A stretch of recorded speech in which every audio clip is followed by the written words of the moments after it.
ਸਤਿ ਸ਼੍ਰੀ ਅਕਾਲ ਜੀ ਸਾਰਿਆਂ ਨੂੰ। ਅੱਜ ਅਸੀਂ ਆਪਣਾ ਫੰਡਾਮੈਂਟਲ ਰਾਈਟਸ ਦਾ ਨੈਕਸਟ ਟੌਪਿਕ ਕਰਾਂਗੇ। ਜਿਵੇਂ ਕਿ ਤੁਹਾਨੂੰ ਸਾਰਿਆਂ ਨੂੰ ਪਤਾ ਹੈ ਕਿ ਅਸੀਂ ਆਰਟੀਕਲ ਨੰਬਰ 18 ਤੱਕ ਕੰਪਲੀਟ ਕਰ ਲਿਆ ਸੀਗਾ ਫੰਡਾਮੈਂਟਲ ਰਾਈਟਸ। ਅੱਜ ਅਸੀਂ ਫੰਡਾਮੈਂਟਲ ਰਾਈਟਸ ਦੇ ਅੱਗੇ ਕਰਾਂਗੇ 19 to 22 ਕਵਰ ਕਰਾਂਗੇ। ਹੌਲੀ ਹੌਲੀ ਕਵਰ ਕਰਾਂਗੇ ਤਾਂ ਕਿ ਤੁਹਾਨੂੰ ਚੰਗੀ ਤਰ੍ਹਾਂ ਯਾਦ ਹੋਵੇ। ਬਾਅਦ ਤੁਹਾਨੂੰ MCQ ਵੀ ਕਰਾਉਂਗੇ ਇਹਨਾਂ ਦੇ। एक गल याद रखनी है, जो अज के फंडामेंटल राइट्स ने आर्टिकल नंबर 19 और 21 में बहुत ध्यान ਨਾਲ सुनना।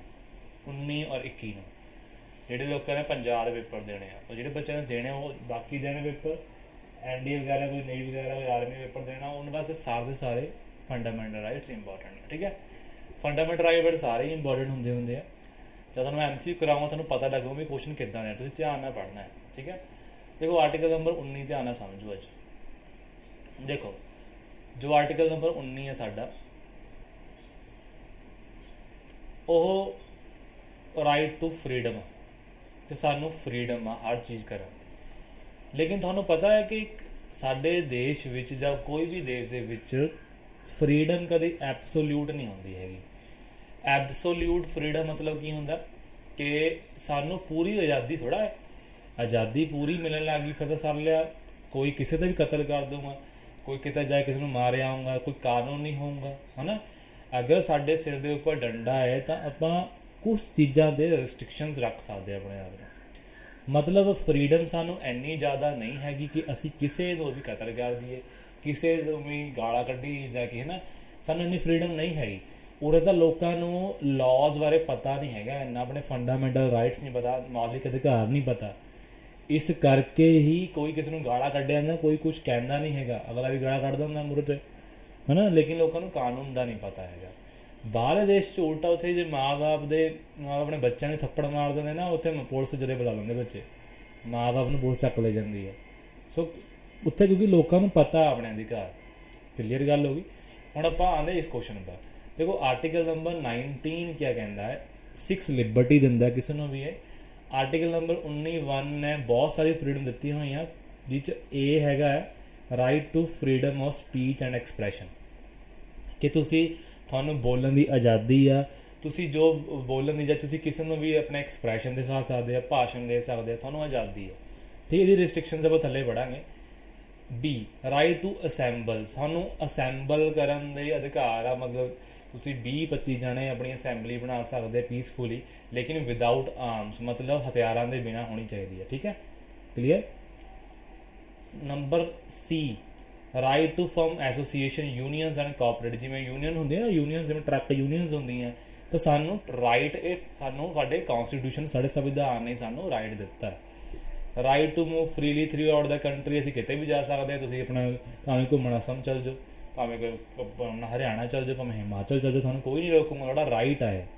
ठीक है। आर्टिकल नंबर 19(E) देखो जो आह वाला ना थ्रू आउट द, चलो बाद गल करांगे। Right to reside settle in any part of the territory of India, तुसीं किते भी जाके सैटल हो सकते, किते भी जाके रिसाइड हो सकते अपने इंडिया की कंट्री के विच। अपने इंडिया के विच जिवें हुण बैंगलोर तुहानूं जॉब लग गई सपोज करो किसी की, तुसीं बैंगलोर जाके रह सकते हैं, कोई तुहानूं रोकूंगा नहीं, तुसीं आराम नाल किते भी मूव कर सकते हैं। ठीक है। Number G right to practice any profession to carry on occupation trade a business, तुसीं कोई भी प्रोफैशन चूज कर सकते हैं, है ना। भावें तुसीं नेवी च जा सकते, भावें आर्मी च, तुहाडी मर्जी है। क्या गौरमेंट सानूं ये कहती है बई तुसीं आह करो, नहीं, तुहाडी अपनी मर्जी होंदी है तो प्रोफै। लेकिन अगर उरे कल आह आर्टिकल च इदां हुंदा कि गौरमेंट दसूगी कौन क्या बनूगा तुसीं आप हिसाब ला लो, बंदे नूं इन्नी आज़ादी भी नहीं होनी सी कि बंदा क्या बने, है ना। ऑक्यूपेशन कोई भी चूज, अपना ट्रेड बिजनेस कुछ भी कर सकता बंदा। तो ये अपने आर्टिकल्स ने बहुत सारे। आर्टिकल नंबर 19 6 तरह की लिबर्टी। हम तुम मैं कहोगे बी सर का ABC भुल गए ना, ABCDEF छड्ड के G लिखता।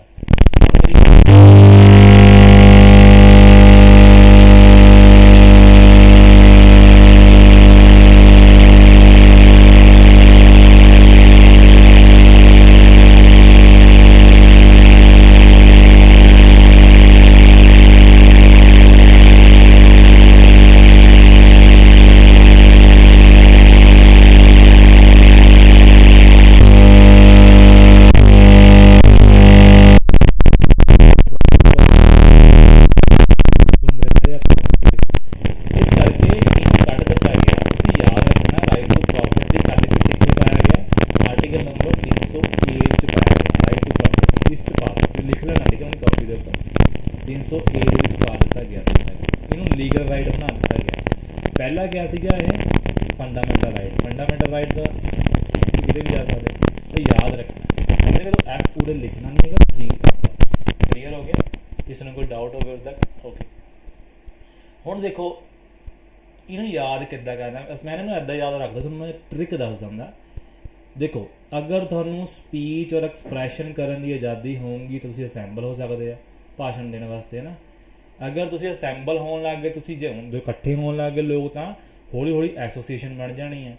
ਅਗਰ ਐਸੋਸੀਏਸ਼ਨ ਬਣ ਗਈ ਐਸੋਸੀਏਸ਼ਨ ਕਿਆ ਕਰ ਸਕਦੀ ਹੈ ਆਪਣਾ ਪ੍ਰੋਟੈਸਟ ਕਰਨ ਲਈ ਮੂਵ ਕਰੂੰਗੀ ਪੂਰੀ ਕੰਟਰੀ 'ਚ ਸਭ ਨੂੰ ਜਾਗਰੂਕ ਕਰੂੰਗੀ ਅਤੇ ਹੌਲੀ ਹੌਲੀ ਕਰਦੇ ਉਹਨਾਂ ਨੇ ਥੱਕ ਜਾਣਾ। ਥੱਕ ਕੇ ਕਿਤੇ ਨਾ ਕਿਤੇ ਥੱਕ ਜੂਗੇ ਨਾ ਘੁੰਮਦੇ ਤਾਂ ਉੱਥੇ ਇਹਨਾਂ ਨੇ ਰਿਸਾਈਡ ਹੋ ਜਾਣਾ ਸੈਟਲ ਹੋ ਜਾਣਾ ਉਸ ਪਾਰਟ ਦੇ ਵਿੱਚ। ਚਲੋ ਸੈਟਲ ਹੋ ਗਏ ਤਾਂ ਖਾਣ ਪੀਣ ਨੂੰ ਕੁਛ ਚਾਹੀਦਾ ਹੈ ਤਾਂ ਉਹਦੇ ਵਾਸਤੇ ਸਾਨੂੰ ਕਿਆ ਕਰਨਾ ਪੈਣਾ ਜੋਬ ਕਰਨੀ ਪੈਣੀ। ਤੁਸੀਂ ਇਹਨੂੰ ਇੱਦਾਂ ਯਾਦ ਰੱਖਣਾ ਸਮਝ ਆ ਗਿਆ ਜਿੱਦਾਂ ਮੈਂ ਬੋਲਿਆ ਇੱਦਾਂ ਦਿਮਾਗ ਵਿੱਚ ਇੱਕ ਲੈ ਬਣਾ ਕੇ ਰੱਖਣੀ ਹੈ। ਅਤੇ ਇਹ ਵੀ ਯਾਦ ਰੱਖਣਾ ਕਿ ਵਿੱਚ ਐਫ ਕੱਟਿਆ ਹੋਇਆ ਜੋ ਰਾਈਟ ਟੂ ਪ੍ਰੋਪਰਟੀ ਸੀ। ਕਲੀਅਰ ਹੋ ਗਿਆ ਹਾਂਜੀ ਅੱਗੇ ਚੱਲਦੇ ਦੇਖੋ ਆਪਾਂ।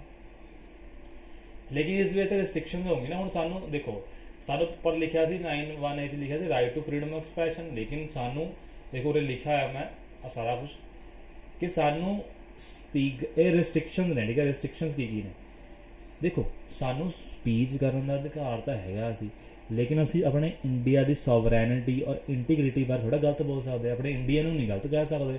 ਅਸੀਂ ਕਿਸੇ ਹੋਰ ਦੇਸ਼ ਨੂੰ ਸਹੀ ਕਹਿ ਕੇ ਆਪਣੇ ਇੰਡੀਆ ਨੂੰ ਗਲਤ ਕਹਿੰਦੇ ਆ ਤਾਂ ਇਸ ਚੀਜ਼ 'ਤੇ ਰਿਸਟ੍ਰਿਕਸ਼ਨਸ ਨੇ। ਤੁਹਾਡੇ ਉੱਪਰ ਕੇਸ ਹੋ ਸਕਦਾ ਅਗਰ ਕਿਸੇ ਨੂੰ ਪਤਾ ਹੈਗੇ ਆ ਲਾਅ ਨਹੀਂ ਹੋ ਸਕਦਾ। ਅਗਰ ਤਾਂ ਓਬਵੀਅਸਲੀ ਜੇ ਨਹੀਂ ਪਤਾ ਤਾਂ ਤੁਹਾਨੂੰ ਪਤਾ ਜੋ ਮਰਜ਼ੀ ਬੰਦਾ ਕਰੀ ਜਾਵੇ। ਸਿਕਿਉਰਿਟੀ ਆਫ ਸਟੇਟ ਹੁਣ ਜਿਵੇਂ ਕੋਈ ਤੁਹਾਡੀ ਕੰਟਰੀ ਨੇ ਤੁਹਾਨੂੰ ਕਹਿ ਦਿੱਤਾ ਕਿ ਤੁਸੀਂ ਹੋਰ ਕੰਟਰੀ ਨੂੰ ਸਾਡੇ ਕੰਟਰੀ ਦੇ ਇਸ ਚੀਜ਼ ਬਾਰੇ ਨਹੀਂ ਦੱਸਣਾ ਫਿਰ ਤੁਸੀਂ ਦੱਸ ਦੇ ਅਗਲੇ ਨੂੰ ਹੋਰ ਕੰਟਰੀ ਨੂੰ ਫੋਨ ਲਾ ਕੇ ਦੱਸਤਾ ਤਾਂ ਇਹ ਕੀ ਹੋਇਆ ਇਹ ਵੀ ਆਪਣੀ ਕੰਟਰੀ ਦੀ ਸੋਵਰੈਨਿਟੀ ਦੇ ਖਿਲਾਫ ਹੋ ਗਿਆ। Friendly relations to with foreign ਹੁਣ ਸਾਡੇ ਇੰਡੀਆ ਦਾ ਅਗਰ ਰਿਲੇਸ਼ਨ ਰਸ਼ੀਆ ਨਾਲ ਵਧੀਆ ਅਸੀਂ ਉਸ ਰਿਲੇਸ਼ਨ ਬਾਰੇ ਵੀ ਨਹੀਂ ਕੁਛ ਗਲਤ ਕਹਿ ਸਕਦੇ। ਇਸ ਬੇਸਿਸ ਰਿਸਟ੍ਰਿਕਸ਼ਨ ਆ। ਪਬਲਿਕ ਆਰਡਰ ਬਾਰੇ ਕੋਈ ਕੱਲ੍ਹ ਨੂੰ ਗੌਰਮੈਂਟ ਨੇ ਆਰਡਰ ਦਿੱਤਾ ਅਸੀਂ ਉਹਦੇ ਬਾਰੇ ਨਹੀਂ ਕਹਿ ਸਕਦੇ। Decency morality and relation contempt of court ਹੁੰਦਾ ਕਿ ਕੋਰਟ ਦੇ ਆਰਡਰ ਨੂੰ ਨਾ ਮੰਨਣਾ ਕੋਰਟ ਦੇ ਆਰਡਰ ਬਾਰੇ ਗਲਤ ਬੋਲਣਾ ਤਾਂ ਇਹਨੂੰ ਕੰਟੈਂਪਟ ਆਫ ਕੋਰਟ ਕਹਿੰਦੇ। ਇਹਦੇ ਬੇਸ ਸਜ਼ਾ ਹੋ ਜਾਂਦੀ ਹੈ। ਡਿਫੇਮ ਕਰਨਾ ਕਿਸੇ ਦੀ ਕਿਸੇ ਦੀ ਬੇਅਦਬੀ ਕਰਨਾ ਕਿਸੇ ਨੂੰ ਟਾਰਚਰ ਕਰਕੇ ਉਹਨੂੰ ਕਰਨਾ ਠੀਕ ਹੈ। ਇਨਸਾਈਟਮੈਂਟ ਆਫ ਓਫੈਂਸ ਹੈ ਨਾ ਧਮਕੀ ਨਹੀਂ ਦੇਣੀ ਕਿਸੇ ਨੂੰ ਧਮਕੀ ਵੀ ਦੇਣੀ ਹੈ ਠੀਕ ਹੈ। ਧਮਕੀ ਵਗੈਰਾ ਕਰਨਾ ਡਿਫੇਮ ਕਰਨਾ ਇਹ ਸਾਨੂੰ ਆਜ਼ਾਦੀ ਤਾਂ ਹੈਗੀ ਬੋਲਣ ਦੀ ਲੇਕਿਨ ਇਹ ਸਾਰੇ ਰਿਸਟ੍ਰਿਕਸ਼ਨਸ ਨੇ। ਤੁਸੀਂ ਰਿਸਟ੍ਰਿਕਸ਼ਨ ਤੁਹਾਨੂੰ ਡਿਟੋ ਯਾਦ ਹੋਣੀ ਚਾਹੀਦੀ 19 ਦੀਆਂ ਠੀਕ ਹੈ। ਕਲੀਅਰ ਹੋ ਗਿਆ। ਹੁਣ ਦੇਖੋ ਸਿੱਧਾ ਯਾਦ ਕਰ ਲਿਆ ਕਰੋ ਯਾਰ ਬਸ ਆਪਣੀ ਇੰਡੀਆ ਖਿਲਾਫ ਨਹੀਂ ਬੋਲਣਾ ਗੱਲ ਖਤਮ ਆ। ਤੁਹਾਨੂੰ ਆਪਣੇ ਪਤਾ ਲੈਣਾ ਪੇਪਰ ਮੈਂ ਕਿਹੜਾ ਸਹੀ ਕਿਹੜਾ ਗਲਤ ਆ। ਹੁਣ ਦੇਖੋ ਅਸੈਂਬਲੀ ਕਰਨ ਦਾ ਤਾਂ ਸਾਨੂੰ ਅਧਿਕਾਰ ਆ ਅਸੀਂ ਅਸੈਂਬਲੀ ਕਰ ਸਕਦੇ ਹਾਂ ਲੇਕਿਨ ਉਸ ਤੋਂ ਇਲਾਵਾ ਕਿਆ ਉਹ 'ਚ ਇਨਕਲੂਡ ਆ। ਲੇਕਿਨ ਅਸੈਂਬਲੀ ਕਰੋ ਲੇਕਿਨ ਸਾਨੂੰ ਪਬਲਿਕ ਆਰਡਰ ਨੂੰ ਦੇਖਦੇ ਹੋਏ ਕਰਨਾ ਹੈ ਨਾ। ਅਸੈਂਬਲੀ ਵੇਲੇ ਗੌਰਮੈਂਟ ਨੂੰ ਕੁਛ ਕਹਿ ਦਿੱਤਾ ਵੀ ਇੱਥੇ ਕਰੋ ਅਸੈਂਬਲੀ ਤੁਸੀਂ ਅਸੈਂਬਲੀ ਕਰ ਸਕਦੇ ਆ।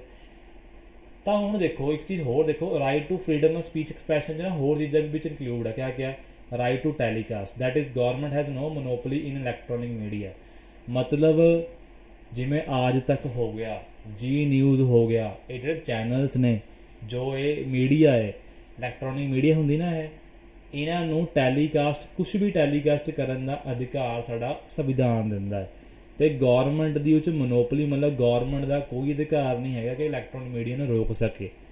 ਸਮਝ ਆ ਗਿਆ।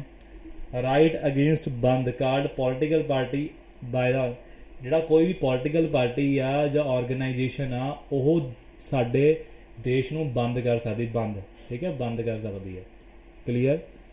ਰਾਈਟ ਟੂ ਇਨਫੋਰਮੇਸ਼ਨ ਬੰਦ ਹੋ ਤਾਂ ਗਿਆ ਸੀਗਾ ਜਦੋਂ ਆਪਣੇ ਫਾਰਮਰਸ ਨੇ ਜਿਹੜੇ ਆਪਣੇ ਕਿਸਾਨ ਸੀ ਉਹਨਾਂ ਨੇ ਬੰਦ ਤਾਂ ਕਰਿਆ ਸੀ। ਰਾਈਟ ਟੂ ਇਨਫੋਰਮੇਸ਼ਨ ਸਾਨੂੰ ਇਨਫੋਰਮੇਸ਼ਨ ਲੈਣ ਦਾ ਅਧਿਕਾਰ ਆ। ਫਰੀडम ਆਫ ਸਾਇਲੈਂਸ ਅਸੀਂ ਚੁੱਪ ਰਹਿ ਸਕਦੇ ਸਾਨੂੰ ਕੋਈ ਕੁਐਸਚਨ ਪੁੱਛੇ ਅਸੀਂ ਕਿਤੇ ਗਏ ਆ ਕਿਤੇ ਬੜੇ ਸ਼ਹਿਰ 'ਚ ਗਏ ਆਪਣੇ ਹੈ ਨਾ ਉਹ ਸਾਨੂੰ ਕੋਈ ਪੁੱਛੇ ਤਾਂ ਸਾਡੀ ਮਰਜ਼ੀ ਸਾਇਲੈਂਸ ਰਹਿ ਸਕਦੇ ਸਾਡੇ ਕੋਈ ਕੋਈ ਸਾਡੇ 'ਤੇ ਜ਼ਬਰਦਸਤੀ ਕੁਛ ਬੁਲਵਾ ਨਹੀਂ ਸਕਦਾ। ਰਾਈਟ ਟੂ ਡੈਮੋਨਸਟ੍ਰੇਸ਼ਨ ਸਾਨੂੰ ਪ੍ਰੋਟੈਸਟ ਕਰਨ ਦਾ ਪੂਰਾ ਅਧਿਕਾਰ ਆ ਲੇਕਿਨ ਸਟ੍ਰਾਈਕ ਕਰਨ ਦਾ ਅਧਿਕਾਰ ਨਹੀਂ ਹੈਗਾ। ਨਾਟ ਰਾਈਟ ਟੂ ਸਟ੍ਰਾਈਕ ਠੀਕ ਹੈ ਸਟ੍ਰਾਈਕ ਹੰਗਰ ਸਟ੍ਰਾਈਕ ਵਗੈਰਾ ਕਰਨ ਦਾ ਅਧਿਕਾਰ ਨਹੀਂ ਠੀਕ ਹੈ। ਓਕੇ ਸਮਝ ਆ ਗਿਆ। ਇਹ ਗੱਲ ਹੋਰ ਯਾਦ ਰੱਖਣੀ ਆ, right to external movement going to abroad is covered by article 21 right to life person liberty. ਯਾਦ ਰੱਖਣਾ ਇਹ ਆਰਟੀਕਲ, ਇਹ ਵਾਲਾ ਚੀਜ਼, ਜਿਵੇਂ ਹੁਣ ਯਾਰ ਪਤਾ ਕਿਆ ਹੁੰਦਾ, ਦੇਖੋ ਕੋਈ ਬੰਦਾ ਕੈਨੇਡਾ ਗਿਆ, ਠੀਕ ਹੈ, ਕੈਨੇਡਾ ਗਿਆ ਕੋਈ ਬੰਦਾ, ਉੱਥੇ ਗਿਆ, ਹੁਣ ਉੱਥੇ ਜਾ ਕੇ ਕੁਛ ਉਹਨੂੰ ਕੋਈ ਕੁਛ ਕਰਦਾ ਹੈ ਤਾਂ ਸਾਡਾ ਦੇਸ਼ ਉਹਦੇ ਪਿੱਛੇ ਖੜਾ ਹੋਊਗਾ।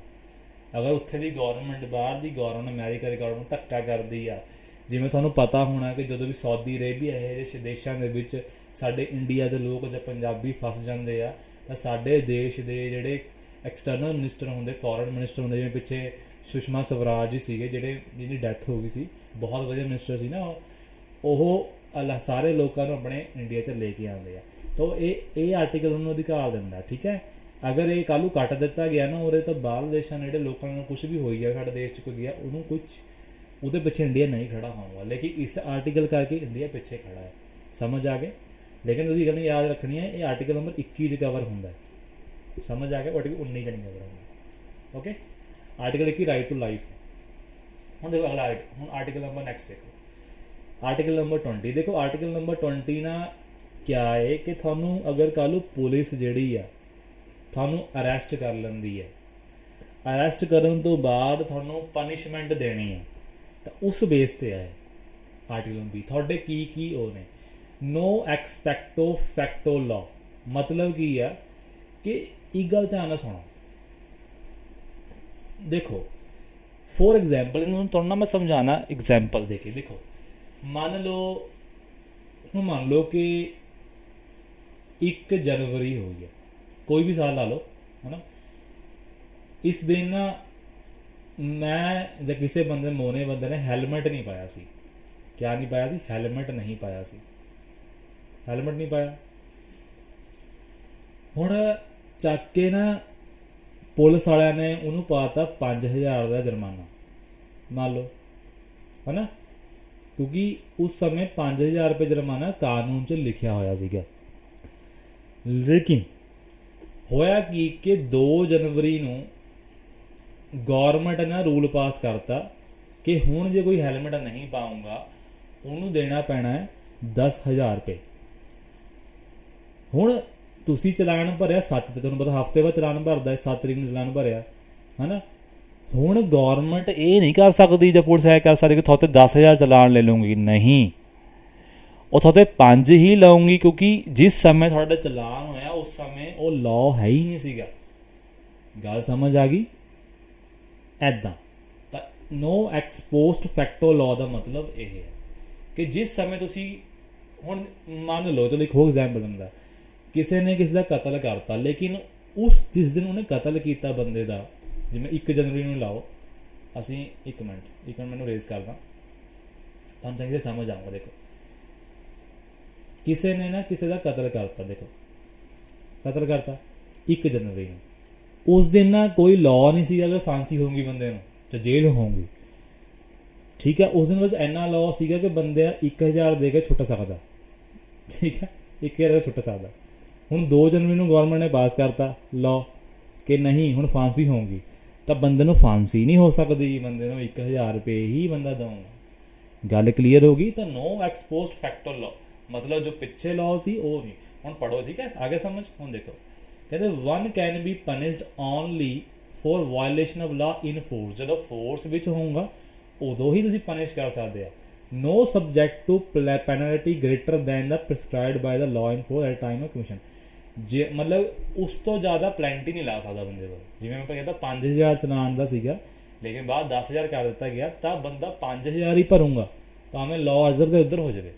ਸਮਝ ਆ ਗਿਆ? ਤਾਂ ਆਰਟੀਕਲ ਨੰਬਰ 20 ਕਿੰਨਾ ਪਾਵਰਫੁਲ ਲਾਅ।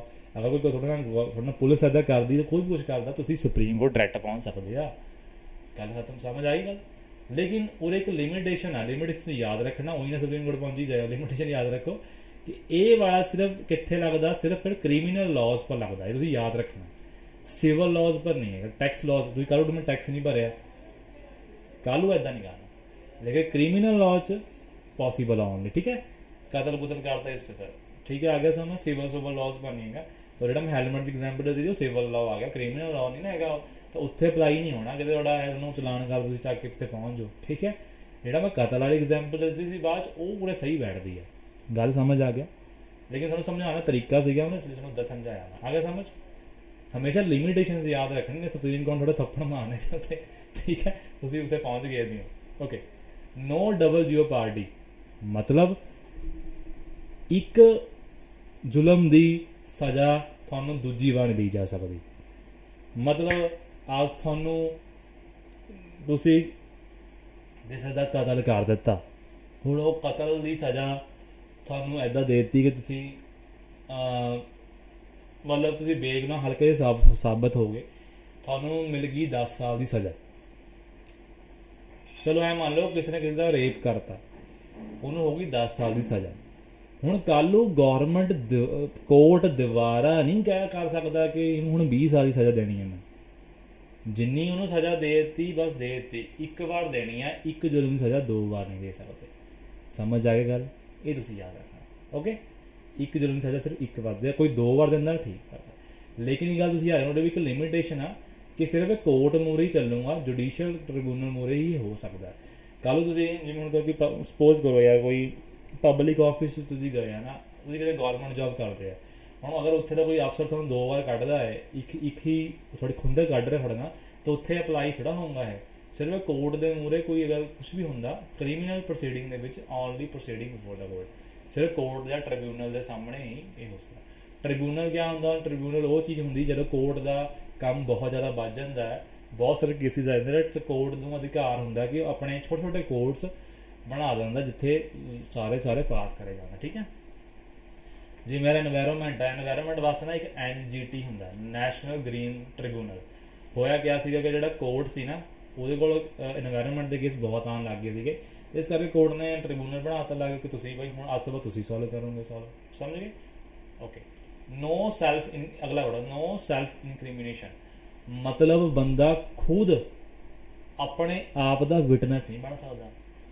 ਤੁਹਾਨੂੰ ਪਤਾ ਤੁਸੀਂ ਫਿਲਮਾਂ 'ਚ ਵੀ ਦੇਖਿਆ ਹੋਊਗਾ, ਬੰਦਾ ਇੰਨਾ ਉੱਥੇ ਜਿਹੜਾ ਉਹਦੇ ਵਿੱਚ ਜੱਜ ਦੇ ਸਾਹਮਣੇ ਵੜ ਕੇ ਇੰਨਾ ਕਹੀ ਜਾਂਦਾ ਮੈਂ ਨਹੀਂ ਕਤਲ ਕੀਤਾ, ਮੈਂ ਨਹੀਂ ਕਤਲ ਕੀਤਾ, ਮੈਂ ਨਹੀਂ ਕਤਲ ਕੀਤਾ, ਲੇਕਿਨ ਸੁਣੀ ਜਾਂਦੀ ਹੈ ਉਹਦੀ ਨਹੀਂ, ਸਬੂਤ ਵਕੀਲ ਤੋਂ ਮੰਗਿਆ ਜਾਂਦਾ, ਹੋਰ ਅਗਰ ਕੋਈ ਦੂਸਰਾ ਬੰਦਾ ਗਵਾਹੀ ਦੇਊਗਾ ਤਾਂ ਮੰਨੀ ਜਾਣੀ ਹੈ। ਤਾਂ no person can be compelled to be witness against himself ਮਤਲਬ ਇਹ ਆ ਕਿ ਕੋਈ ਬੰਦਾ ਆਪਣੇ ਖਿਲਾਫ, ਜਿਵੇਂ ਯਾਰ ਤੁਸੀਂ ਮੰਨ ਲਓ ਕਿ ਤੁਹਾਡੇ ਕਿਸੇ ਦੋਸਤ ਨੇ ਕਤਲ ਕਰਤਾ, ਲੇਕਿਨ ਤੁਸੀਂ ਉਹਦਾ ਜ਼ੁਲਮ ਆਪਣੇ ਸਿਰ ਲੈਣਾ ਚਾਹੁੰਦੇ ਆ, ਹੈ ਨਾ, ਤੁਸੀਂ ਫਸ ਗਏ, ਸਮਝ ਲਓ ਫਸ ਗਏ, ਤੁਸੀਂ ਜੇਲ੍ਹ ਚਲੇ ਗਏ, ਤੁਸੀਂ ਉੱਥੇ ਕਿਸੇ ਹੋਰ ਬੰਦੇ ਨੂੰ ਕੰਪੈਲ ਨਹੀਂ ਕਰ ਸਕਦੇ ਕਿ ਤੂੰ ਮੇਰੇ ਅਗੇਂਸਟ ਬਣ ਜਾ, ਹਿਮਸੈਲਫ ਹੈ ਨਾ, ਮੇਰੇ ਲਈ ਵਿਟਨੈਸ ਬਣ ਜਾ, ਸਮਝ ਆ ਗਏ? ਸੋ ਕੰਪੈਲ ਵੀ ਨਹੀਂ ਕਰ ਸਕਦੇ, ਆਪਣੀ ਮਰਜ਼ੀ ਹੈ ਬੰਦੇ ਦੀ। ਠੀਕ ਹੈ, ਇਸ 'ਚ ਕੀ ਹੈ, ਔਰਲ ਐਵੀਡੈਂਸ ਵੀ ਹੋ ਸਕਦੇ, ਜਿਵੇਂ ਹੁਣ ਬੰਦੇ ਨੇ ਗਵਾਹੀ ਦੇ ਦਿੱਤੀ ਆ ਕਿ ਔਰਲ ਹੀ ਹੋ ਗਿਆ ਨਾ, ਜਾਂ ਡਾਕੂਮੈਂਟਰੀ ਹੋ ਸਕਦੇ ਆ, ਜਾਂ ਡਾਕੂਮੈਂਟ ਹੋਵੇ। ਠੀਕ ਹੈ, ਲੇਕਿਨ ਉਹਦੇ ਬਿਨਾਂ ਰਿਸਟ੍ਰਿਕਸ਼ਨ ਆ। क्या रिस्ट्रिक्शन है कि does not extend to compulsory production of material objects compulsion to thumb impression. So thumb भी हो सकता है, सिग्नेचर भी मान सकते हैं, ब्लड स्पेसिमेन भी मान सकते हैं, बॉडी कोई हो गई एग्जीबिशन वास्ते तो मान लिया, समझ आ गया। CID देखते ही होने तुसीं ना, बहुत सारे थंब अंगूठे निशान में तां ही बंदा फस जाता, सिग्नेचर में तां ही बंदा फस जाता, ब्लड मतलब ब्लड सैंपल DNA चैक कर लेंगे तां ही बंदा फस जाता। सो दैट्स इट, क्लीयर आ गया समझ? तो ये लाद अंडरलाइन किया वा, ये सिर्फ क्रिमिनल प्रोसीडिंग वास्ते है। तो एक गल समझ के होने कि पूरा का पूरा लॉ सिर्फ क्रिमिनल लॉज वास्ते है, सिविल लॉ नहीं है। अगर सिविल होगा तो 30 दिन लोगों ने खड़े हो जाना सुप्रीम कोर्ट जाके। ठीक है, ओके। आर्टिकल नंबर 21 देखो, बहुत जबरदस्त आर्टिकल नंबर 21, ध्यान ना समझना। देखो आर्टिकल नंबर 21 कहना है राइट टू लाइफ है, मतलब हरेक बंदे को जीने का अधिकार है। थोड़ा पता है सुसाइड करना एक जुल्म है, इस आर्टिकल के थ्रू हरेक बंदे को अपना जीन का अधिकार है, समझ आ गया? सो वो जीन अधिकार किसी से कोई खो नहीं सकता है।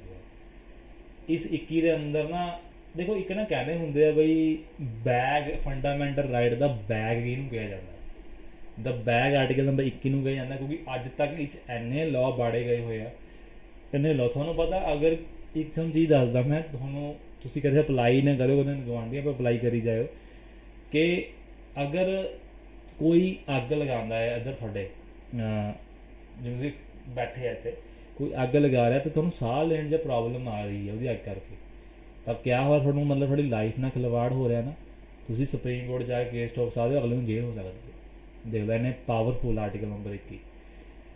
ਲੌਜ਼ ਜਿਹਨੂੰ ਪਤਾ ਹੈ ਉਹਦੇ ਵਾਸਤੇ ਤਾਂ ਕੋਈ ਖੰਘ ਵੀ ਨਹੀਂ ਸਕਦਾ ਉਹਦੇ ਸਾਹਮਣੇ, ਠੀਕ ਹੈ। ਜਿਹਨੂੰ ਲੌਜ਼ ਬਾਰੇ ਪਤਾ ਹੈ, ਜਿਹਨੂੰ ਨਹੀਂ ਪਤਾ ਉਹਦੇ ਵਾਸਤੇ ਕਹਿੰਦੇ ਨੇ ਕਾਲਾ ਅੱਖਰ ਭੈਂਸ ਬਰਾਬਰ, ਉਹ ਚੀਜ਼ ਬਰਾਬਰ ਹੋ ਜਾਂਦੀ ਹੈ, ਠੀਕ ਹੈ। ਸੋ ਇਹ ਚੀਜ਼ਾਂ ਤੁਸੀਂ ਯਾਦ ਰੱਖਣੀਆਂ, ਸਮਝ ਆ ਗਿਆ। ਹੁਣ ਦੇਖੋ ਆਰਟੀਕਲ ਨੰਬਰ 21 ਕੀ ਹੈ, ਰਾਈਟ ਟੂ ਲਾਈਫ। क्या है, right to life. No person shall be deprived of his life personal liberty except according to procedure established by law. कहते किसी की लाइफ डिप्राइव नहीं करी जा सकती, किसी की लाइफ में असी चोट नहीं पहुँचा सकते। हरेक को जीने का अधिकार है, हरेक को सब कुछ करने का अधिकार है। लेकिन उन्हें हूँ पंगा पाऊंगा कितने, देखो एक मिनट थोड़ा मैं बड़ा कर ला ताकि तुम थोड़ा समझ आ जाए। देखो पंगा कितने पाऊंगा, देखो कि ਗੋਪਾਲ ਨਾਥ ਕੇਸ ਹੋਇਆ 1950। ਤੁਸੀਂ ਜਿਹੜੇ ਕੇਸਿਸ ਨਾ ਯਾਦ ਰੱਖਣੇ ਸਪੈਸ਼ਲੀ, ਇਹ 'ਚ ਨੈਰੋ ਇੰਟਰਪ੍ਰੀਟੇਸ਼ਨ ਕੀਤੀ ਗਈ। ਦੇਖੋ ਪ੍ਰੋਸੀਜਰ ਸਟੈਬਲਿਸ਼ ਲਾਏ ਦਾ ਮਤਲਬ ਕੀ ਹੈ, ਪਹਿਲਾਂ ਨਹੀਂ ਮਤਲਬ ਸਮਝੋ।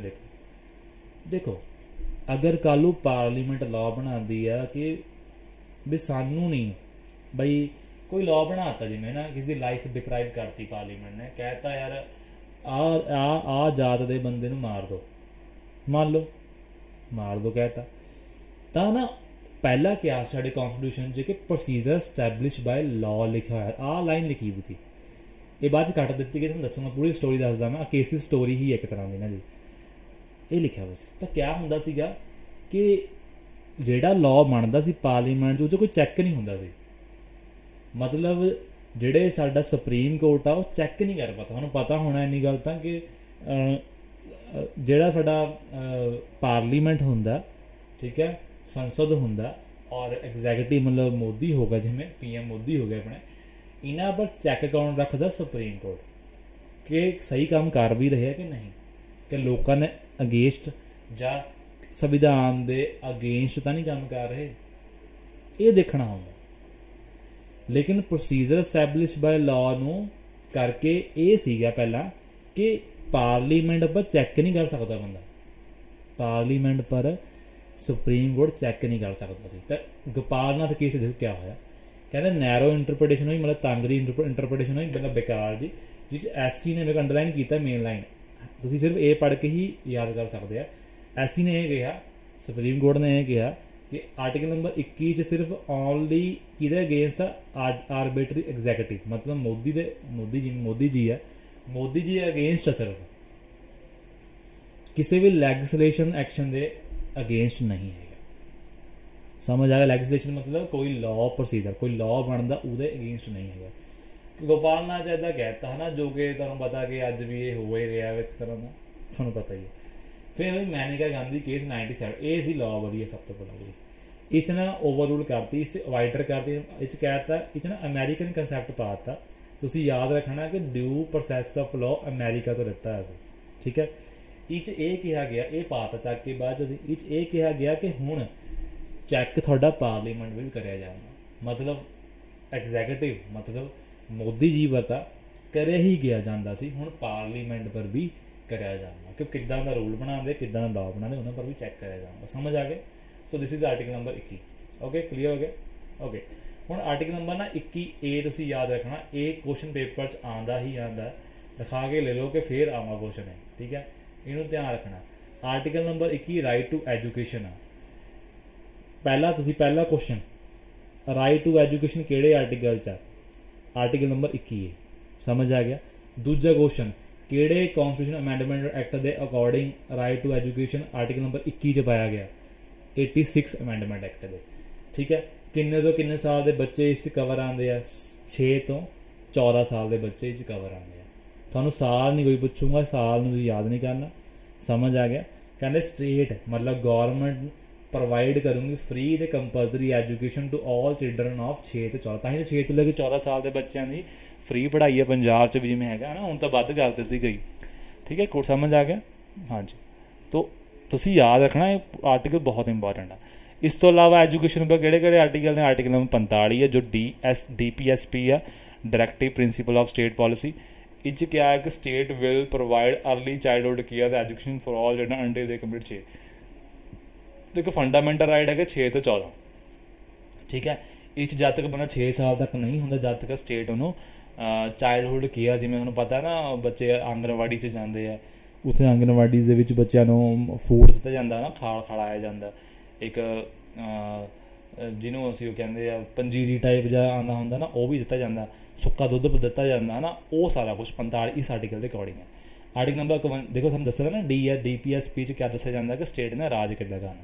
51 ਵਿੱਚ ਕੀ 51 ਸਾਡੀ ਫੰਡਾਮੈਂਟਲ ਡਿਊਟੀ ਹੈ, ਮਤਲਬ ਇਹ ਸਾਡੇ ਪਰ ਲਾਗੂ ਹੁੰਦੀ ਹੈ ਕਿ ਹਰ ਸਿਟੀਜ਼ਨ ਪ੍ਰੋਵਾਈਡ ਓਪਰਚੁਨਿਟੀ ਐਜੂਕੇਸ਼ਨ, ਮਤਲਬ ਕਿ ਹਰ ਮਾਂ ਬਾਪ ਦਾ ਅਧਿਕਾਰ ਆ, ਮਾਂ ਬਾਪ ਨੂੰ ਦੀ ਡਿਊਟੀ ਆ ਕਿ ਆਪਣੇ ਬੱਚੇ ਨੂੰ 6 ਤੋਂ 14 ਸਾਲ ਦੇ ਬੱਚੇ ਨੂੰ ਪੜ੍ਹਾਇਆ ਸਕੇ। ਸਮਝ ਆ ਗਿਆ? ਇਹ ਨਾ ਫੋਰਸੇਬਲ ਨਹੀਂ ਹੈਗੀ, ਇਹ ਨਹੀਂ ਹੈਗਾ ਵੀ ਸੁਪਰੀਮ ਕੋਰਟ ਜਾ ਸਕਦੇ ਇਹਨਾਂ ਵਿੱਚ, ਹੈ ਨਾ। ਆਪਾਂ ਸਿਰਫ ਫੰਡਾਮੈਂਟਲ ਰਾਈਟ 'ਚ ਸੁਪਰੀਮ ਕੋਰਟ ਜਾ ਸਕਦੇ। ਸਮਝ ਆ ਗਿਆ? ਸੋ ਇਹ ਤਾਂ ਆਪਣੀ ਮਰਜ਼ੀ ਹੈ, ਜਿਵੇਂ ਆਹ 52 ਹੈ ਫੰਡਾਮੈਂਟਲ ਡਿਊਟੀ ਹੈ। ਦੇਖੋ ਸਾਡੇ ਸੰਵਿਧਾਨ 'ਚ ਫੰਡਾਮੈਂਟਲ ਡਿਊਟੀਜ਼ ਵੀ ਹੈਗੀਆਂ, ਤੁਹਾਨੂੰ ਪੜ੍ਹਾਊਂਗਾ ਅੱਗੇ ਜਾ ਕੇ ਮੈਂ। ਦੇਖੋ ਫੰਡਾਮੈਂਟਲ ਡਿਊਟੀਜ਼ ਹੈ ਨਾ, ਇੱਕ ਡਿਊਟੀ ਬਹੁਤ ਵਧੀਆ ਲਿਖੀ ਹੋਈ ਜੋ ਮੈਨੂੰ ਬਹੁਤ ਪਸੰਦ ਆ ਡਿਊਟੀ, ਮੈਨੂੰ ਦੱਸਣ ਸ਼ੇਅਰ ਕਰਨਾ ਚਾਹੁੰਦਾ ਤੁਹਾਡੇ ਨਾਲ। ਇੱਕ ਮਾੜਾ ਜਿਹਾ ਸੁਣੋ ਕਿ ਉਸ 'ਤੇ ਲਿਖਿਆ ਹੋਇਆ ਕਿ ਸਾਡਾ ਦੇਸ਼, ਸਾਨੂੰ ਕਦੇ ਵੀ ਸਾਡੇ ਦੇਸ਼ ਨੂੰ ਸਾਡੀ ਜ਼ਰੂਰਤ ਹੋਵੇ ਨਾ, ਅਸੀਂ ਆਪਣੇ ਦੇਸ਼ ਲਈ ਵੋਲੰਟਰਲੀ ਮਤਲਬ ਜੋ ਬਿਨਾਂ ਪੈਸੇ ਦੇ ਕੰਮ ਕਰਨਾ। ਸਮਝ ਆ ਗਿਆ? ਲੇਕਿਨ ਅੱਜ ਦੇ ਸਮੇਂ 'ਚ ਦੇਖ ਜਾਣ ਕੇ ਬੜਾ ਦੁੱਖ ਹੁੰਦਾ ਕਿ ਹਰ ਕੋਈ ਬੰਦਾ ਆਪਣੇ ਸਵਾਰਥ ਲਈ ਦੇਖ ਰਿਹਾ। ਅਗਲਾ ਗੌਰਮੈਂਟ ਨੂੰ ਕੋਸਦਾ ਹਰ ਵਾਰ, ਆਪਣੇ ਦੇਸ਼ ਲਈ ਕੋਈ ਕੰਮ ਕਰਕੇ ਰਾਜੀ ਨਹੀਂ ਹੈਗਾ। ਗੌਰਮੈਂਟ ਹੀ ਨਹੀਂ, ਅਸੀਂ ਵੀ ਖੁਦ ਵੀ ਬਹੁਤ ਜ਼ਿੰਮੇਵਾਰ ਆਪਣੇ ਦੇਸ਼ ਨੂੰ ਖਰਾਬ ਕਰਨ ਦੇ ਵਿੱਚ। ਰੂਲ ਨਾ ਮੰਨਣੇ, ਗੌਰਮੈਂਟ ਦਾ ਕਹਿਣਾ ਨਾ ਮੰਨਣਾ। ਅਗਰ ਇਹੀ ਲੋਕ ਬਾਹਰ ਦੇਸ਼ਾਂ ਵਿੱਚ ਜਾਂਦੇ, ਕੈਨੇਡਾ ਅਮਰੀਕਾ 'ਚ ਜਾਂਦੇ ਆ, ਉੱਥੇ ਜਾ ਕੇ ਇਹ ਲੋਕ ਸਾਰੇ ਲਾਅ ਮੰਨਦੇ ਆ, ਗੌਰਮੈਂਟ ਦਾ ਹਰ ਹੁਕਮ ਮੰਨਦੇ, ਭਾਵੇਂ ਗੌਰਮੈਂਟ ਕੁਛ ਵੀ ਹੋਵੇ। ਉੱਪਰੋਂ ਕੰਪੇਅਰ ਕਰਦੇ ਆ ਕਿ ਉੱਥੇ ਜਿਵੇਂ ਹੁਣ ਕੈਨੇਡਾ ਨਾਲ ਕੰਪੇਅਰ ਕਰਦੇ ਬਹੁਤ ਲੋਕ, ਉੱਥੇ ਲੋਕਾਂ ਨੂੰ ਇੰਨੇ ਪੈਸੇ ਦਿੰਦੀ ਗੌਰਮੈਂਟ। ਯਾਰ ਉੱਥੇ ਪਾਪੂਲੇਸ਼ਨ ਦੇਖੋ 3 ਕਰੋੜ ਆ ਸਾਰੀ, ਸਾਡੀ ਇੱਥੇ 137 ਕਰੋੜ ਆ। ਯਾਰ ਉੱਥੇ ਗੌਰਮੈਂਟ ਨੇ ਪਿਛਲੇ ਸਾਲ $2,000 ਦਿੱਤਾ, 1.5 ਲੱਖ ਹੁੰਦਾ, ਅਤੇ 1.5 ਲੱਖ ਰੁਪਏ ਉਰੇ ਇੱਕ ਬੰਦੇ ਨੂੰ ਦੇਣ ਲੱਗ ਗੌਰਮੈਂਟ ਦਾ 137 ਕਰੋੜ। ਗੌਰਮੈਂਟ ਦਾ ਸਾਰਾ ਦੇਸ਼ ਇੱਕ ਦਿਨ 'ਚ ਡੁੱਬ ਜਾਣਾ ਥੱਲੇ। ਐਡੀ ਬੜੀ ਪਾਪੂਲੇਸ਼ਨ ਹੈਂਡਲ ਕਰਨਾ ਬਹੁਤ ਡਿਫੀਕਲਟ ਹੁੰਦਾ ਹੈ। ਕਹਿਣ ਦੀ ਗੱਲਾਂ ਸਾਰੀਆਂ, ਜਿਹੜਾ ਬੰਦਾ ਉਸ ਸੀਟ 'ਤੇ ਬਹਿੰਦਾ ਉਹਨੂੰ ਪਤਾ ਹੈ ਕਿੱਦਾਂ ਉਹਨੇ ਰਾਜ ਕਰਨਾ। ਮੈਂ ਉਰੇ ਕਿਸੇ ਪੋਲੀਟੀਕਲ ਪਾਰਟੀ ਦੀ ਉਹ ਨਹੀਂ ਕਰਦਾ, ਸਿਫਤ ਨਹੀਂ ਕਰਦਾ। ਸਾਰੀਆਂ ਪੋਲੀਟੀਕਲ ਪਾਰਟੀ ਅੱਜ ਕੱਲ੍ਹ ਇਹੋ ਜਿਹੀਆਂ ਹੀ ਆ, ਐਂਡ ਸਹੀ ਤਰ੍ਹਾਂ ਵੋਟ ਕਰਨੀ ਚਾਹੀਦੀ। ਮੈਂ ਤੁਹਾਨੂੰ ਇੰਨੀ ਗੱਲ ਸ਼ੇਅਰ ਕਰਨੀ ਸੀ ਕਿ ਵਲੰਟਰਲੀ ਆਪਣੇ ਦੇਸ਼ ਲਈ ਅਸੀਂ ਕਰ ਸਕਦੇ ਹਾਂ। ਕੱਲ੍ਹ ਨੂੰ ਅਗਰ ਸਾਨੂੰ ਗੌਰਮੈਂਟ ਇਹ ਕਹਿੰਦੀ ਹੈ ਵੀ ਨਹੀਂ, ਹੁਣ ਸਾਰੇ ਲੋਕ ਆਰਮੀ, ਸਾਨੂੰ ਜਿਵੇਂ ਲੜਾਈ ਲੱਗ ਗਈ, ਸਪੋਜ਼ ਕਰੋ ਲੱਗੇ ਨਾ, ਰੱਬ ਕਰੇ ਕਿਸੇ ਦੇਸ਼ ਨਾਲ ਲੜਾਈ ਲੱਗ ਗਈ, ਹੈ ਨਾ, ਤਾਂ ਅਗਰ ਆਰਮੀ ਦੀ ਹੋਰ ਲੋੜ ਹੋਈ ਤਾਂ ਕੱਲ੍ਹ ਨੂੰ ਸਾਨੂੰ ਗੌਰਮੈਂਟ ਕਹੇ ਕਿ ਚੱਕੋ ਵੀ ਹਥਿਆਰ, ਜਿਹਨਾਂ ਨੂੰ ਹਥਿਆਰ ਚਲਾਉਣੇ ਆਉਂਦੇ ਮਾੜੇ ਮੋਟੇ, ਉਹ ਆਪਣੀ ਮਰਜ਼ੀ ਨਾਲ ਪਲੀਜ਼ ਰਿਕੁਐਸਟ ਕਰੇ ਗੌਰਮੈਂਟ ਸਾਨੂੰ ਆ ਕੇ ਕਿ ਪਲੀਜ਼ ਆਪਣੇ ਦੇਸ਼ ਲਈ ਤੁਸੀਂ ਆਪਣਾ ਆਰਮੀ ਦੀ ਵਰਦੀ ਪਾ ਕੇ ਬਾਰਡਰ 'ਤੇ ਪਹੁੰਚੋ, ਤਾਂ ਲੋਕ ਪਹੁੰਚਣਗੇ ਜਿਹਨਾਂ ਨੂੰ ਦੇਸ਼ ਨਾਲ ਪਿਆਰ ਹੋਊਗਾ, ਹੈ ਨਾ। ਲੇਕਿਨ ਹੁਣ ਵਿੱਚ ਮੈਂ ਦੇਖਿਆ ਕੋਵਿਡ ਕਰਕੇ ਬਹੁਤ ਲੋਕ, ਜਿਵੇਂ ਸਾਡੀ ਪੰਜਾਬ ਗੌਰਮੈਂਟ ਨੇ ਰਿਕੁਐਸਟ ਕਰੀ ਸੀ ਕਿ ਪੰਜਾਬ ਪੁਲਿਸ ਦੇ ਵਿੱਚ ਵਲੰਟਰਲੀ ਦੀ ਲੋੜ ਆ ਤਾਂ ਕਿ ਮਾੜਾ ਕੰਟਰੋਲ ਕਰਿਆ ਜਾਵੇ। ਲੋਕ ਗਏ, ਲੇਕਿਨ ਅੱਜ ਲੋਕ ਮੈਂ ਫੇਸਬੁੱਕ ਇੱਥੇ ਦੇਖਿਆ ਜਾ ਕੇ ਕਿ ਲੋਕ ਉਹਨੂੰ ਕਹਿ ਰਹੇ ਕੈਪਟਨ ਅਮਰਿੰਦਰ ਸਿੰਘ ਨੂੰ, ਬਈ ਸਾਨੂੰ ਪੈਸਾ ਦਿੱਤੀ ਜਾਵੇ, ਭਰਤੀ ਹੋਊਗੀ, ਇਹ ਹੋਵੇ। ਯਾਰ ਇਹ ਗੱਲ ਨਹੀਂ, ਤੁਸੀਂ ਆਪਣੇ ਦੇਸ਼ ਲਈ ਕੁਛ ਕੀਤਾ, ਤੁਸੀਂ ਕਰਦੇ ਹੀ ਨਾ ਪਹਿਲੀ ਗੱਲ ਤਾਂ। ਅਗਰ ਨਹੀਂ ਸਾਨੂੰ ਹੁੰਦਾ ਤਾਂ ਇਹ ਬਹੁਤ ਸਾਰੀ ਗੱਲਾਂ ਨੇ, ਆਪਾਂ ਵੀ ਜ਼ਿੰਮੇਵਾਰ ਆ। ਪਲੀਜ਼ ਕੋਈ ਗੁੱਸਾ ਨਾ ਕਰੋ, ਲੇਕਿਨ ਮਨ ਦੀ ਗੱਲ ਸੀ ਮੈਨੂੰ ਕਹਿ ਦਿੱਤੀ। ਦੇਸ਼ ਨੂੰ ਪਹਿਲਾਂ, ਸਾਡੇ ਦੇਸ਼ ਪਹਿਲਾਂ, ਬਾਕੀ ਗੱਲਾਂ ਬਾਅਦ ਵਿੱਚ ਆ। ਆਪਣਾ ਦੇਸ਼ ਨੂੰ ਕਦੇ ਮਾੜਾ ਨਹੀਂ ਕਹਿਣਾ, ਜੋ ਮਰਜ਼ੀ ਹੋ ਜਾਵੇ। ਆਪਣਾ ਦੇਸ਼ ਮਾੜਾ ਨਹੀਂ, ਇੱਥੇ ਦੀ ਗੌਰਮੈਂਟਸ ਮਾੜੀਆਂ, ਦੇਸ਼ ਮਾੜਾ। ਇੰਡੀਆ ਵਰਗਾ ਦੇਸ਼ ਤਾਂ ਤੁਹਾਨੂੰ ਕਿਤੇ ਮਿਲਣਾ ਵੀ ਨਹੀਂ ਹੈਗਾ, ਠੀਕ ਹੈ। ਬਸ ਸਾਡੀ ਕਿਆ ਹੈ, ਇੱਥੇ ਗੌਰਮੈਂਟ ਨਹੀਂ ਵਧੀਆ ਹੈਗੀ। ਜਦ ਤੱਕ ਯੂਥ ਨਹੀਂ ਅੱਗੇ ਆਉਂਦਾ, ਜਦ ਤੱਕ ਦੇਸ਼ ਦਾ ਹਾਲ ਇੱਦਾਂ ਹੀ ਰਹਿਣਾ। ਯੂਥ ਭੱਜ ਰਿਹਾ ਬਾਹਰ ਨੂੰ, ਕੋਈ ਜ਼ਿੰਮੇਵਾਰੀ ਨਹੀਂ ਲੈ ਰਿਹਾ। ਇੱਕ ਜਨਰੇਸ਼ਨ ਨੂੰ ਤਾਂ ਆਪਣਾ ਤਿਆਗ ਦੇਣਾ ਪੈਣਾ ਅਗਰ ਉਹ ਚਾਹੁੰਦਾ ਹੈ ਵੀ ਅਗਲੀ ਜਨਰੇਸ਼ਨਸ ਇੰਡੀਆ ਦੀ ਵਧੀਆ ਹੋਵੇ। ਇੱਕ ਨੂੰ ਤਾਂ ਤਿਆਗ ਦੇਣਾ ਪੈਣਾ ਆਪਣਾ, ਇਹ ਗੱਲ ਸੀ ਯਾਦ ਰੱਖਣਾ। ਬਾਹਰ ਦੀ ਕੰਟਰੀਆਂ 'ਚ ਵੀ ਕਰਪਸ਼ਨ ਬਹੁਤ ਸੀ, ਤੁਸੀਂ ਹਿਸਟਰੀ ਚੱਕ ਕੇ ਦੇਖੋ, ਬਾਹਰ ਦੀ ਕੰਟਰੀਆਂ ਨੂੰ ਕਿੰਨੇ ਸਾਲ ਲੱਗ ਗਏ ਸੁਧਰਨੇ। ਲੇਕਿਨ ਉੱਥੇ ਜਦੋਂ ਨਿਊ ਜਨਰੇਸ਼ਨਸ ਅੱਗੇ ਆਉਣੀ ਸ਼ੁਰੂ ਹੋਈਆਂ, ਉਹਨਾਂ ਨੇ ਜਾ ਕੇ ਸਾਰਾ ਕੁਝ ਸੈੱਟ ਕਰਿਆ, ਠੀਕ ਹੈ। ਚਲੋ ਆਰਟੀਕਲ ਨੰਬਰ 22 'ਤੇ ਆਪਾਂ ਆਉਂਦੇ ਆ, ਨਾ ਗੱਲਾਂ ਕਰਦੇ ਹੋ। Protection against detention and arrest. ਦੇਖੋ ਇਹ ਵੀ ਬਹੁਤ ਵਧੀਆ ਆਰਟੀਕਲ। ਜਿਵੇਂ ਯਾਰ ਤੁਹਾਨੂੰ ਕੱਲ੍ਹ ਪੁਲਿਸ ਅਰੈਸਟ ਕਰਨ ਆ ਰਹੀ, ਤਾਂ ਉਹਨੂੰ ਨਾ ਫਿਰ ਆਪ ਕਰੇ ਕਿਸੇ ਬੰਦੇ ਨੂੰ, ਜਿਵੇਂ ਏ ਪਰਸਨ ਆ, ਉਹਨੂੰ ਏ ਪਰਸਨ ਲੈਂਦੇ, ਚਲੋ ਆਪਾਂ ਕਿਸੇ ਤੁਹਾਨੂੰ ਨਹੀਂ ਲੈਂਦੇ, ਏ ਪਰਸਨ ਨੂੰ ਅਰੈਸਟ ਕਰਨ ਆਏ, ਹੁਣ ਥੋੜ੍ਹਾ ਚੱਕ ਲੈ ਜਿਵੇਂ ਇਹਨੂੰ, ਇਹ ਕੋਲ ਕੁਛ ਫੰਡਾਮੈਂਟਲ ਰਾਈਟਸ ਨੇ।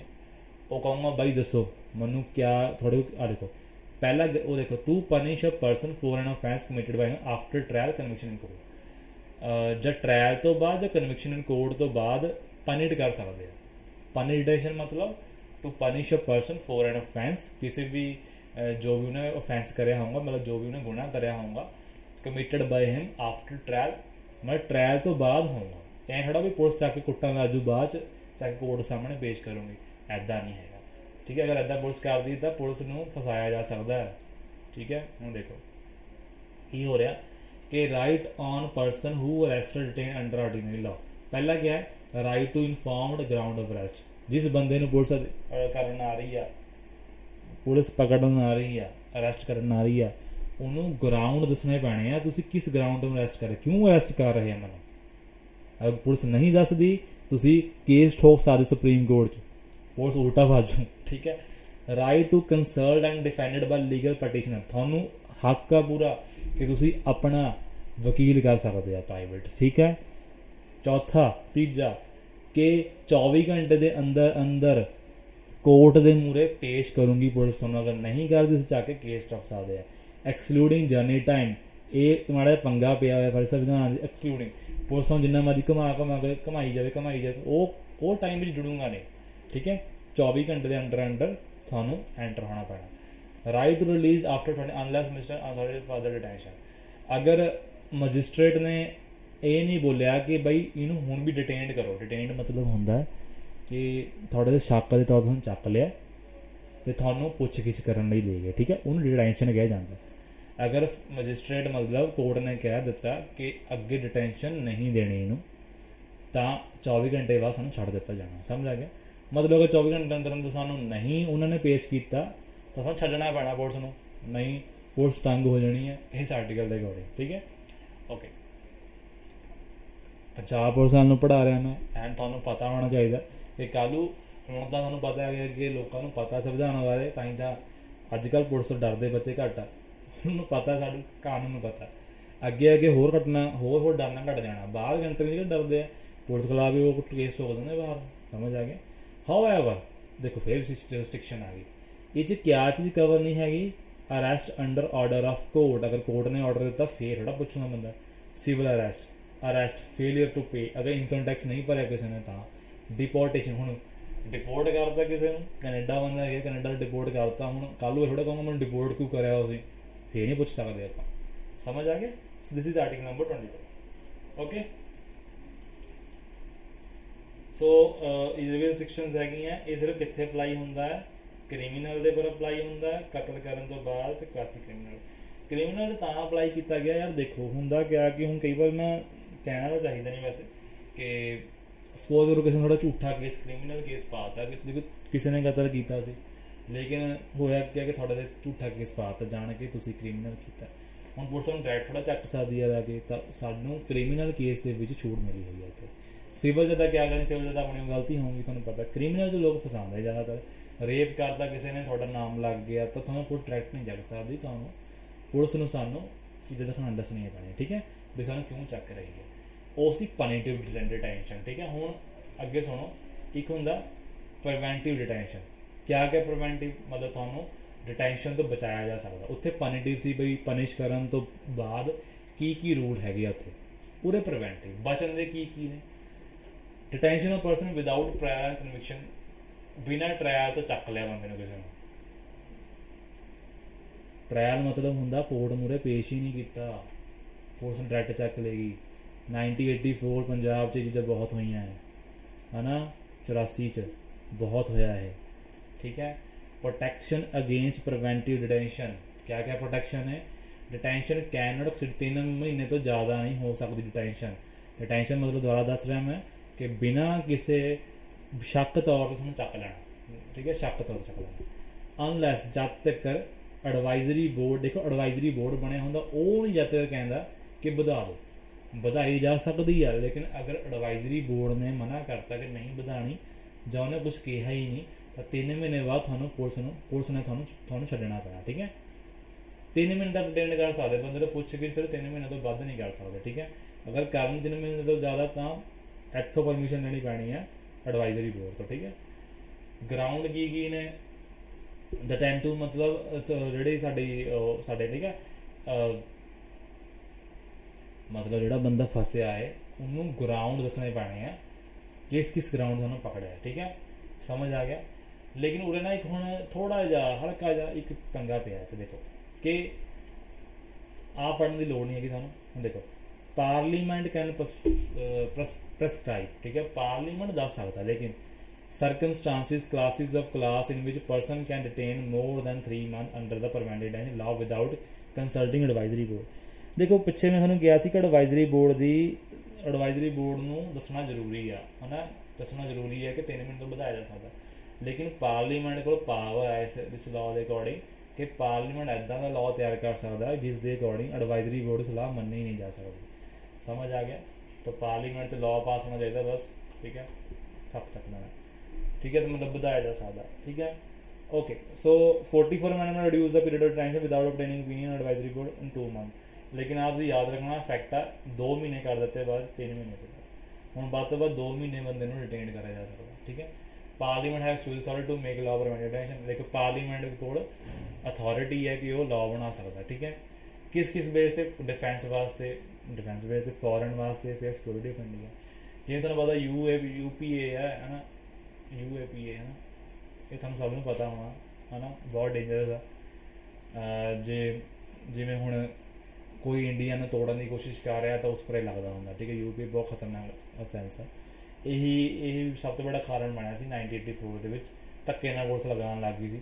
पुलिस यार लगा सकते धक्के ना किसी को भी, इस करके थोड़ा बच के रहना चाहिए ना, तो ठीक है, समझ आ गया। डिफेंस फॉरन अफेयर्स से पार्लीमेंट लॉ बना सकती है, ठीक है। So this is a lecture for you and okay. So next topic असी जो अगले करांगे, तो कोशिश करूँगा मैं कल मुका दा सारे क्योंकि छोटे छोटे ने बाकी सारे, तो अज लिए इन्ना बहुत अज बहुत इंपॉर्टेंट सी, इतने थोड़ा क्वेश्चन मिलना ही मिलना पेपर के फंडामेंटल राइट्स। ओके, सो अज ਲਈ ਇੰਨਾ ਬਹੁਤ ਆ, ਅਤੇ ਆਪਾਂ ਹੁਣ ਬਾਕੀ ਅਸੀਂ ਕੱਲ੍ਹ ਕਰਾਂਗੇ। ਜਦ ਤੱਕ ਆਪਣਾ ਧਿਆਨ ਰੱਖੋ, ਬਾਏ ਬਾਏ।